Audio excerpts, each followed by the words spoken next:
coolest coast. It's time for Coffee on the Coast. Good afternoon, everyone. Welcome to this episode of Coffee on the Coast. I'm your host today, Tina Prigge. Delighted to welcome back to the show Betty Schwede of Manitowoc Public Library. Hi, Betty. Hi, Tina. How you doing? Good. You're talking about something exciting and new. I just want to put up a quick little picture so people know VOX Books, books that talk. So, okay, tell us more. What is a VOX book, Betty? It's a self-contained audiobook. So in their picture books, what we have right now are picture books, but it's the book. It's the original book, but the audio portion is right here. So it's a rechargeable battery. We take care of charging here. A lot of plays on it. It's not going to die on you.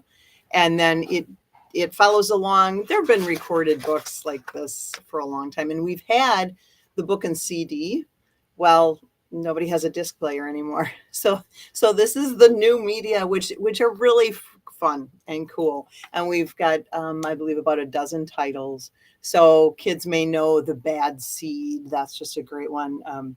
Jory John's a fun new author right now too. So how does it work? Yep. You turn it on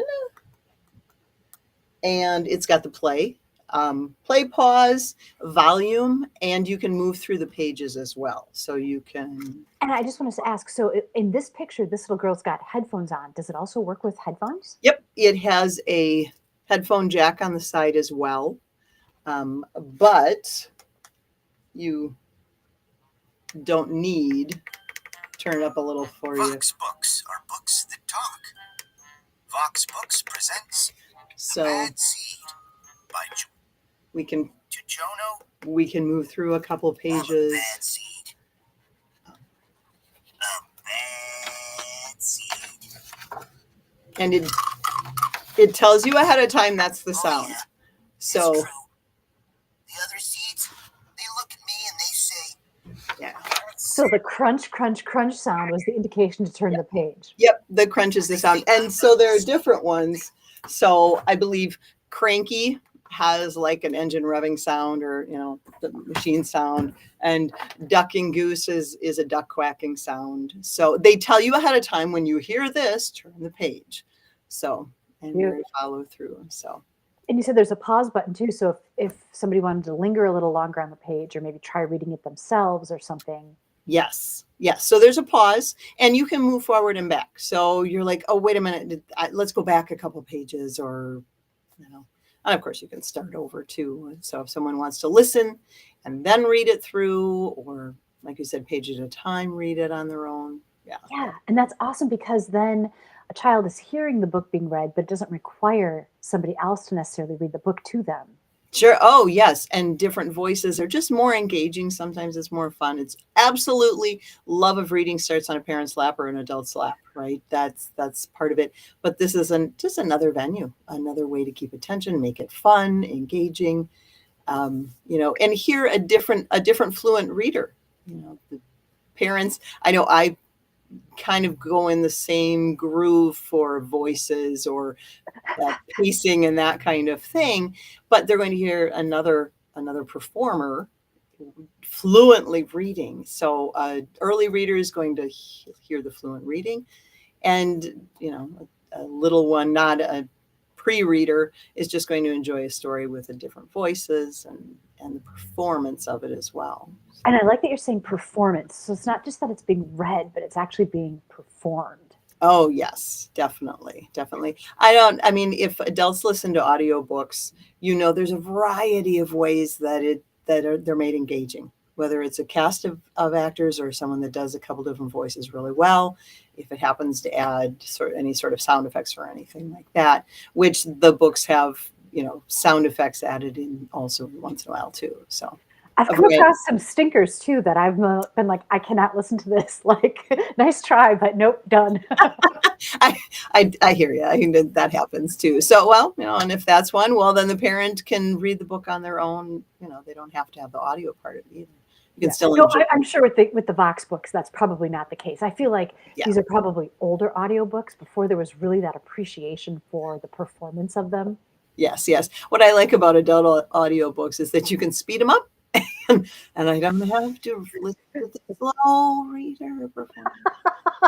Can you change the speed on the VOX books? Yeah, you cannot change the speed on them, but that's okay. I mean, if you can, like I said, move through the pages. So if you're waiting for the page turn, you can progress the page and get to the next page too. So, what are some of the advantages for early readers having the audio mixed with the visual? Well, first of all, to be able to see the words, an early reader can follow along with their finger as well and see what the word looks like, and at the same time get that comprehension, because that's always the tough one to learn too. Get the entire story instead of struggling so much to decode the words. They're hearing the whole story. Right. So that's a big part of it. Oh, that's awesome. And I think it's great too. Sometimes I wish with adult books there was an audio component, if you're just reading the book, because sometimes you'll see a new word and you'll be like, wonder how that's pronounced. Yep. Like, I'm not sure what age I was that I realized it wasn't epitome, but that it was epitome. And when I read fantasy and they throw in names and places, that like I just kind of make it up or skim over. Oh, that's that S1 or the D1. Yeah, right. I'm reading a book right now that has a lot of Korean cultural references, and I'm just like, not really, trying my best to lock it in my head, but the way I've got it locked in my head now, I'm sure it would be like epitome if I said it out loud. Yeah, just don't say it out loud. Okay, so what's the target age for these books?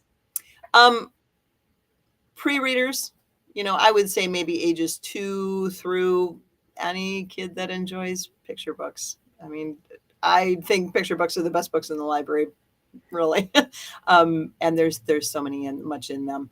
We don't have long VOX books right now. Some of the picture books we have are, really good, meaty historical or cultural books, that kind of thing. But these are more of the fun picture books to start with. We would love to add to the collection. So this is a pilot program. We've got a handful, and seeing how well they circulate and how well they're received. But we would love to add to that collection too. Awesome. And where do people find them? In the children's department? They are in the children's department. Right now we have them right by the doors, by the entrance doors, by the self-check. It's not that many, and to be honest, they're checked out often. So if you'd like to place a hold, you can. You can place a hold and be the next on the list when they come back. But otherwise, it's just what's there today. So I had to grab the couple that I have with me. I had to grab them when I saw them come in so that I can show you how they work. Awesome. So yeah, here's a picture of the inside of the book that you were just showing us. And so like you were saying, there's the power button, volume, play, pause. Anything else people would need to know?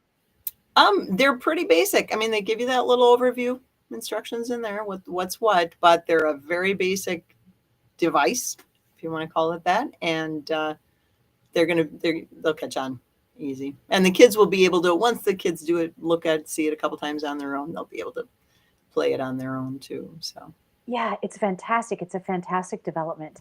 I remember when our son was young, there was something called like a leapfrog or a leap pad, something like that.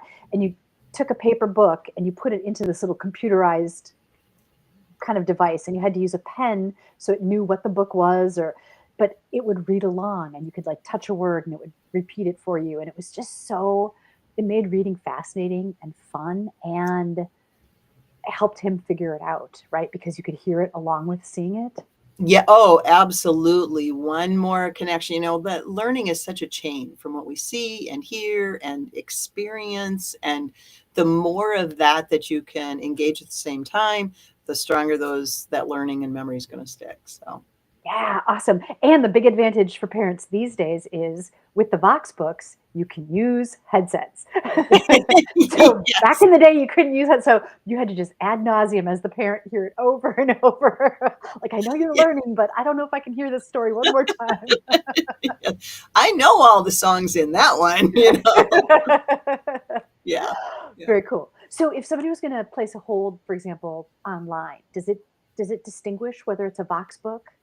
It does. You should be able to search VOX, VOX, VOX books. And some of the other libraries in the system have VOX books also. So we may only have maybe a dozen, but there are other ones in the system available that you can have sent over.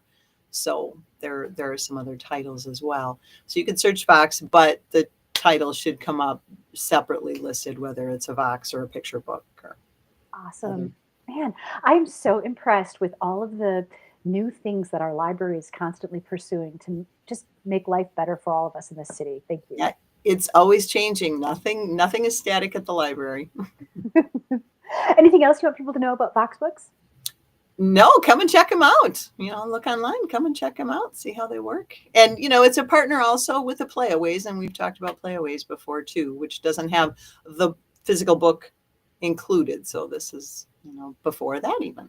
Yeah, huge fan of the Playaways too. So this book in particular, The Bad Seed, is it a good book? Do you recommend it? Oh, definitely. Definitely. Yeah. There's the Bad Seed and the Smart Cookie and a number of them. He's got like a series of them with that too. And elementary kids may recognize this too, and this author as well. So there's more of the regular books too. Yeah, Awesome. definitely. Cool. Betty, thank you so much for joining us today and letting us know about VOX Books. Thanks for having me. My guest, Betty Schwede from Manitowoc Public Library. I'm your host today, Tina Prigge for the Coolest Coast, signing off. We'll see you next time, everyone. Take care.